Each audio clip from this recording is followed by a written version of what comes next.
One Saturday morning I took a walk, and on my way back home, a small yellow butterfly began flying around my head. So I stopped for a moment, and as I did, the butterfly flew off into the field next to the road, still fluttering around frantically in what appeared like a nonsensical way. As I watched, another butterfly happened to cross my path, this one much larger than the first, with actually multicolored wings. This one flew by me in a straight line, hovering very close to the ground as it did, seemingly with a distinct destination in mind. I was struck how two of the same type of creatures could act so differently. That second butterfly that flew by me looked so purposeful, gracefully flying from one point to the next, appearing to have a well-thought-out direction that it wanted to go in life. But the other butterfly, the first butterfly, the one that just flittered around my head and then flew off into the field, acted as if, shall I say, like it had just consumed a fully loaded caffeinated mocha from Starbucks. I'm sure you get the point. There was nothing graceful about the way it flew. In fact, instead of flying, I would say it was more gyrating through space. So much so that I almost had to stop watching for fear of getting dizzy. Never once did this butterfly land, but just kept flying around, covering the same amount of airspace over and over again. Now, I'm not sure which butterfly represents your life. You may be the methodical person who plans things out and lives from point A to point B, or you might be that hyper person who lives in a vortex of activity, even if some of that activity doesn't produce any specific results. It really doesn't matter which type of person you are because God created you as He wanted. He is very pleased with you. Just like each of the two very different butterflies gave me enjoyment watching them fly around, so too does God get a lot of enjoyment out of watching the variety of people that He's created. And you're part of that variety. Not you in the sense of what you want to be or wish you were or told that you should be, but rather who you are, who God created you to be. Sometimes in a planet filled with 6 billion people and thousands of messages bombarding us as to who we should be or aspire to become, it's easy to feel lonely. It's easy to feel lost in the vastness of this world. But what about in your relationship with God? I mean, God is infinitely larger than the universe. And in fact, if He wanted to, He could hold this planet of 6 billion people that from time to time seems so big to you, He could just simply hold it on the end of His finger. Talk about feeling lost. Have you ever felt lost in your relationship with God? God seems so grand, so large, that you may at times feel slightly disconnected from Him. After all, your tiny little life just gets up and slugs through the day, right? While the more important people do all the doing of the work that God intended them to do, all the spiritual work. Well, it's easy to feel that perhaps you've gotten lost in the mix, living your rather ordinary life, kind of stuck somewhere back in the middle of the pack. How could God ever have any time for someone in the middle of the pack like you? Well, recently I came across Psalm 36, verses 5 and 6 in the Message Bible. Listen to what they say.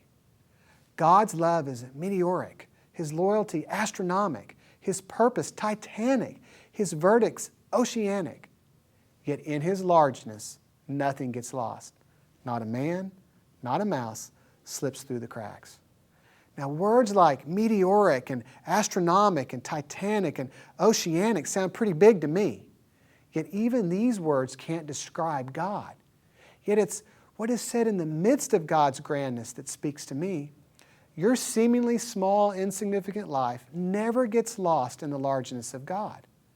How do you feel knowing that the God who runs the universe never allows one small aspect of your life to slip through the cracks? That means the occasional feelings of loneliness that no one else knows that you're feeling is duly noted by God. The struggle to walk each day without falling into a mood of being blue or depressed. Well, God has room for that in His thoughts for you.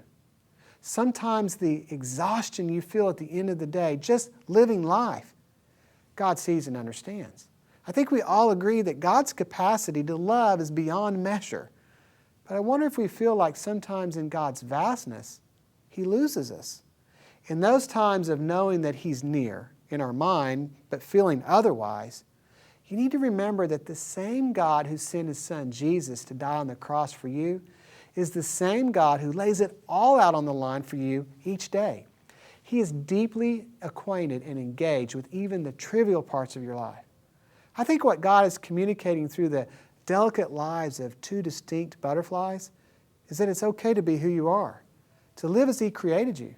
And part of living is at the end of the day acknowledging that you sometimes struggle through what we call the muck and grime of life instead of just putting on some kind of happy Christian face and going about posing like all is well. I also think God communicates to us through those butterflies that if we that we've been given exactly what we need to make it through the day. Exactly what we need. I mean, the butterfly has been given an instinct to know where to go for nourishment and rest, while spiritually speaking, God has given us His instinct in the person of Christ so that we can, in Him, receive spiritual nourishment and rest. And yet, as we each go about our lives, you going through your day and I going through mine, neither one of us ever gets lost in God's vastness. Ironically, it's in the midst of the vastness and largeness of God that we discover just how close and intimate we really are with Him. Today, you don't need to follow a self-help guide or listen to a spiritual pep talk from me to get moving in life. You simply need Jesus. So here's a thought. Why not go to God? Why not go to the life of Christ that lives within you, knowing that, as the psalmist says, nothing gets lost in His largeness. A vast and large God has a vast and large amount of love to give. For Beliefchangers, I'm David Stevens. My prayer for you is that God would reveal this one simple truth, that your life never lives better than it does when you abide in Christ.